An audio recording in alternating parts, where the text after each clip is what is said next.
अपन अध्याय 2 में नए राजा और उनके राज्य के बारे में पढ़ रहे थे, ठीक है ना। तो नए राजा जो थे उन्होंने किस प्रकार से अपना स्थान बनाया था, इसके बारे में अपन पढ़ेंगे, ठीक है ना। तो राज्य में प्रशासन,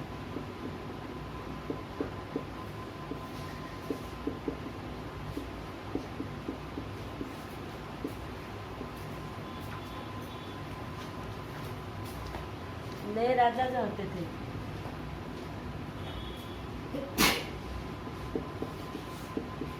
नए राजा क्या क्या नए राजाओं ने अपने आप को कुछ उपाधियाँ दी थी, ठीक है ना। नए राजाओं ने अपने आप को कुछ उपाधियाँ, जैसे उन्होंने महाराजा धीराज यानी राजाओं का राजा, ठीक है, राजाओं का राजा, महाधिराज, त्रिभुवन, ठीक है, त्रिभुवन चक्रवर्ती।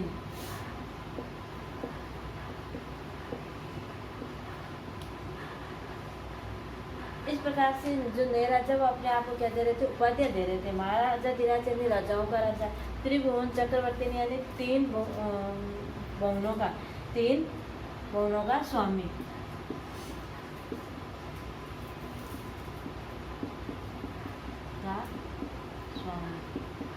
ठीक है। ये होता है इसका अर्थ। इस प्रकार के क्या करते थे, वो उपाधि धारण करते थे,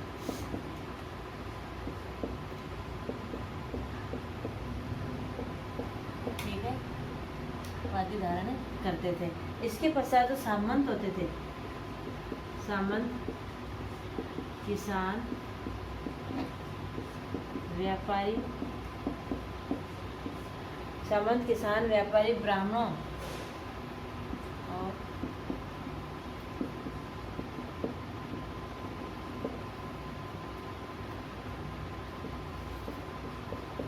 और वो ब्राह्मणों के साथ क्या करते थे, के संगठन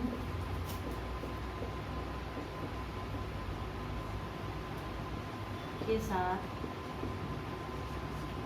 क्या सत्ता की साझेदारी करते थे, साझेदारी करते, ठीक है। इसके पश्चात किसान पशुपालन,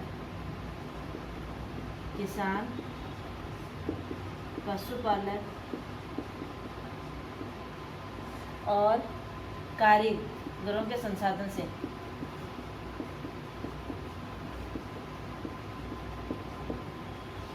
कारीगरों के संसाधन से क्या करते थे, कर के रूप में, कारीगरों के संसाधन के से, और क्या है, कर के रूप में संसाधन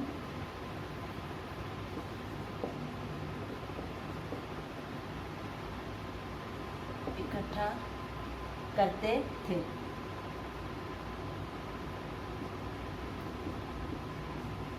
इनसे संसाधन और इनको जो कर मिलता था, इनसे, इन संसाधनों से इनको जो कर मिलता था उसका वे सड़क निर्माण,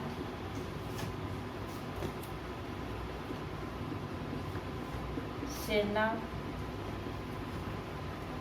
सड़क निर्माण, सेना और दुर्गों के निर्माण, दुर्गों व मंदिरों के निर्माण में किया जाता था। ये निर्माण में किया जाता था, ठीक है। यानी जो नए राजा होते थे वो अपने आप को महाराजा धीराज, त्रिभुवन चक्रवर्ती की उपाधि देते थे। सामान्य किसान व्यापारी वर्ग जो ब्राह्मणों के संगठन से वो क्या करते थे, अपनी सत्ता की, शासन की साझेदारी करते थे।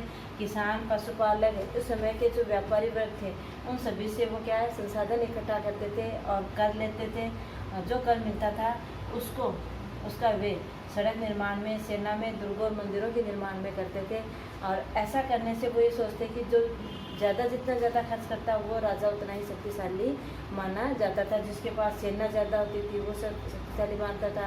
मंदिरों का निर्माण करता था, स्थापत्य कलाओं का, किलों का, दुर्गों का आदि का निर्माण करने से वो अपने आप को क्या मानते थे, काफ़ी शक्तिशाली मानते थे। इसके पश्चात ये जो जानकारी है, यानी नए राजा जो महाराजाधिराज की उपाधि धारण करते थे, त्रिभुवन चक्रवर्ती की, और किस प्रकार से उनका उदय होता था, दूसरे वंश के जो राजा थे उनकी जगह है नए राजा किस प्रकार से बनते थे, ये अपन पढ़ रहे थे। अब ये जानकारी हमें मिलती कैसे है और किसने लिखी, किस प्रकार से, तो आपकी बुक में मिलती तो हमें आपको बहुत है, अभिलेखों से, शिलालेखों से, सिक्कों से, विदेशी जो लोग आए थे यात्री उनसे, साहित्यिक स्रोतों से, ऐतिहासिक स्रोतों से बहुत से। लेकिन अपन क्या है, जिस एक आपकी बुक में आप एक नाम दिया हुआ है कि उससे हमें ये जानकारी प्राप्त होती है कि नए राजा बने कैसे, वो क्या है, अभिलेख। क्या है, अभिलेख और प्रशस्ति, सॉरी अभिलेख नहीं, प्रशस्तियाँ और अनुदान। अभिलेखों से भी मिलती है, लेकिन आपकी बुक में जो दिया है वो क्या है, प्रशस्तियाँ।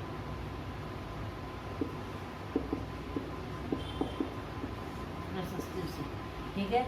और किस प्रकार से वो भूमि का दान करते थे। परिस्थितियाँ क्या होती हैं, एक ऐसा ब्यौरा होता है जिस समय जो शब्दांश सत्य नहीं हो सकता, क्योंकि जो राजा के कहे अनुसार दूसरे व्यक्ति के द्वारा लिखे जाते थे।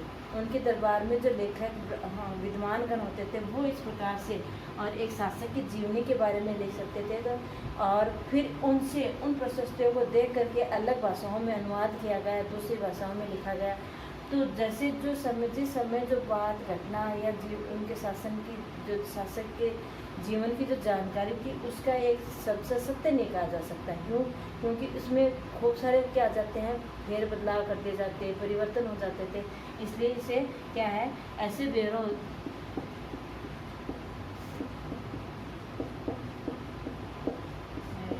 होते हैं जो शब्द से है, जो शब्द है सत्य नहीं भी हो सकते हैं और सत्य भी हो सकते हैं, नहीं भी हो सकते हैं और सत्य भी हो सकते हैं। लेकिन कहीं न कहीं कोई बात लिखी है तो वो क्या है, हमें जानकारी तो प्राप्त हो ही जाती है कि उस समय इस प्रकार का शासन रहा होगा, उस राजा ने शासन किया होगा, उसकी जीवनी यहाँ पर लिखी गई है। ये प्रशस्तियाँ हमें ये बताती हैं, हमें ये जानकारी देती हैं कि शासक युद्ध कैसा करते थे, है ना, ठीक है ना। शासक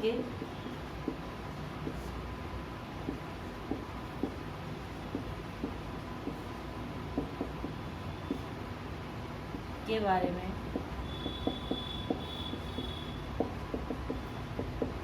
बताती है। अपन देखते हैं कि किस वंश का, जैसे चौहान वंश का शासन कब से कब तक रहा, ठीक है ना। अपन पढ़ते हैं कि अंग्रेज भारत में कब आए, मौर्य वंश कब से कब तक रहा, यानी ये सब अपन को जानकारी जो इनके काल में किन किन को कैसे कैसे रखा जाता था, कौन कौन से कर लिए जाते थे, उनकी प्रशासनिक व्यवस्थाएं कैसी थी, सैनिक व्यवस्थाएं कैसी थी। तो ये सब जानकारी जो है वो हमें इन्हीं के माध्यम से प्राप्त होती है। तो ये क्या है कि जीवन के काल के बारे में बताती है। और ये विद्वान ब्राह्मणों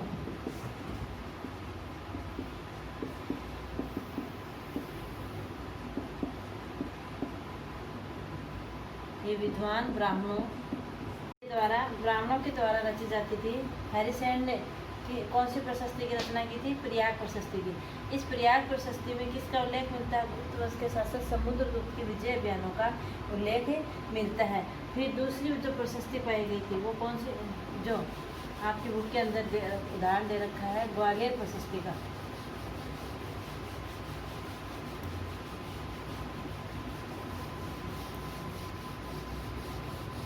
मध्य प्रदेश में ग्वालियर है, वहाँ प्रशस्ति जो पाई गई है राजाओं के द्वारा दिखाएगा जो लेख थे, ठीक है ना। तो दूसरी जो उदाहरण दे रखा है आपका ग्वालियर प्रशस्ति, ग्वालियर मध्य प्रदेश, ठीक है ना। ग्वालियर प्रशस्ति के अंदर किसका प्रतिहार नरेशों के कार्यों का वर्णन किया गया है, ठीक है ना। किनका प्रतिहार शासकों, प्रतिहार शासकों के कार्यों का वर्णन किया गया है।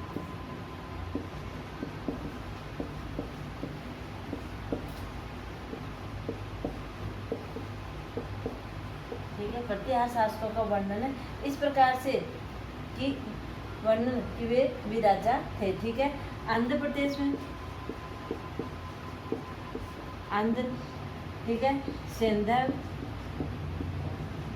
किसको, सिंध को, सिंधव किसको, सिंध को, और विदर्भ महाराष्ट्र, विदर्भ का है महाराष्ट्र में, ठीक है। विदर्भ, कलिंग उड़ीसा, कलिंग कहाँ, उड़ीसा, और उनके राजा क्या है का एक हिस्से के राजा जो थे उनके सामने क्या हो गए थे, धराशायी हो गए थे। इसके पश्चात अनर्थ गुजरात का जो हिस्सा था उसमें भी और क्या है वहाँ के राजा भी धराशायी हो गए थे। इस प्रकार से इनका क्या किया गया है, उल्लेख किया गया है कि यहाँ के राजा क्या हो गए थे, पराजित हो गए थे। राजा पराजित हो गए और इस वंश के इस वंश के नए शासक बने, ठीक है। इस प्रकार से क्या है, प्रस्तुतियों के अंदर उनका क्या किया गया है, उल्लेख किया गया है।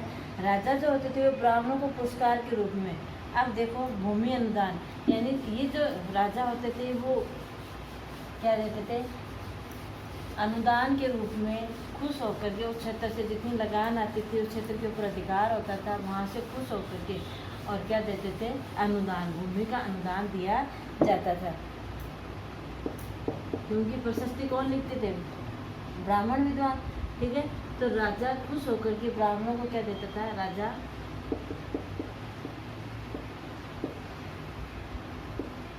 ब्राह्मणों को किसके रूप में, पुरस्कार के रूप में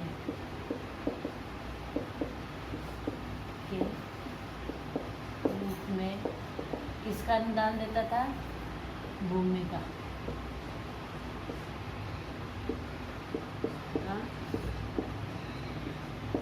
अनुदान दिया जाता था।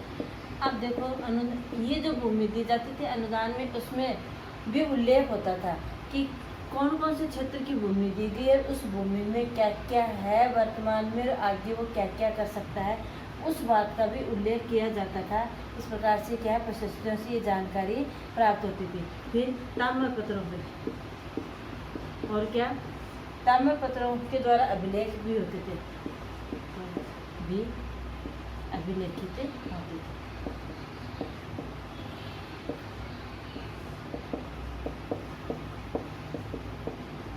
ये बातें कहाँ, एक तो प्रशस्ति के अंदर, ठीक है, और दूसरी कहाँ उल्लेख होती थी, ताम्रपत्रों पर अभिलेखित होती थी, ठीक है। तांबे की जो बड़ी बड़ी जो प्लेटें टाइप बनाई हुई होती थी उनके ऊपर वो बातें लिखी जाती थी। तो इस प्रकार से उनका उल्लेख ब्राह्मणों को पुरस्कार के रूप में क्या है, भूमि का अनुदान दिया जाता है। भूमि के साथ और क्या क्या दिया जाता था, भूमि के साथ उदाहरण के लिए जैसे आपकी बुक में दे रखा है कि चोल वंश के शासक है, चोल वंश के शासकों ने क्या किया, चोल वंश के शासक के द्वारा भूमि क्या की दी गई थी, अनुदान किया गया। इसके शासक के द्वारा भूमि का अनुदान किया गया, ठीक है। अब इसके अंदर क्या होते थे, उसमें ये साथ साथ में भूमि के अनुदान के साथ साथ ये बताया गया कि मिट्टी की मेड़ बनी हुई है, ठीक है, और कांटेदार झाड़ियाँ लगवाई हुई हैं। वहाँ पर कितने फलोद्यान हैं, कितने फलदार वृक्ष लगाए गए हैं, कितने कुएं हैं, सिंचाई के लिए नहरें, पानी की व्यवस्था, ये सब उन बातों का क्या किया जाता था कि मछलियों के तालाब, अन्ना सागर, वहाँ से उस क्षेत्र से कितनी आय उसको प्राप्त होगी, कितना कर के रूप में वो राजा को देगा, ये सब उस बात का क्या किया जाता था, वहाँ पे उल्लेख किया जाता था। कैसे? जैसे फलदार वृक्ष,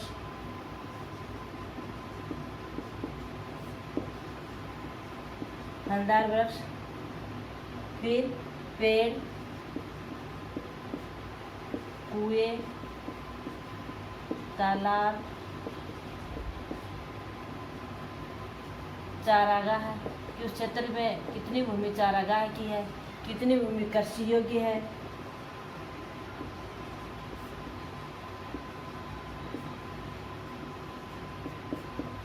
कितनी भूमि कृषि योग्य है। फिर सिंचाई के लिए सिंचाई की व्यवस्था, गांव, इस क्षेत्र में कितने गांव बसे हुए हैं, गांव, अन्ना सागर, अन्नागार, अनाज रखने का स्थान। इस प्रकार से बहुत सारी बातों का उसमें उल्लेख किया गया था कि भूमि में कहाँ से उसको कैसे वसूली की जा सकती है, बड़े छोटे कुएं खुदवा सकता है, सिंचाई के लिए वो नहरें बनवा सकता है, पानी की बर्बादी को रोकने के लिए और किन का निर्माण किया जाता था, तटबंध का निर्माण किया जाता था। इस प्रकार से इन सब बातों का उल्लेख कहाँ मिलता है? हमें प्रशस्तियों में और ताम्रपत्रों पर लिखित बातों से जानकारी प्राप्त होती है। इसके पश्चात देखो 12वीं शताब्दी में और कश्मीर के ऊपर किन किन शासकों का शासन था उसकी जानकारी हमें और किसके द्वारा मिलती है? 12वीं शताब्दी में कल्हण के द्वारा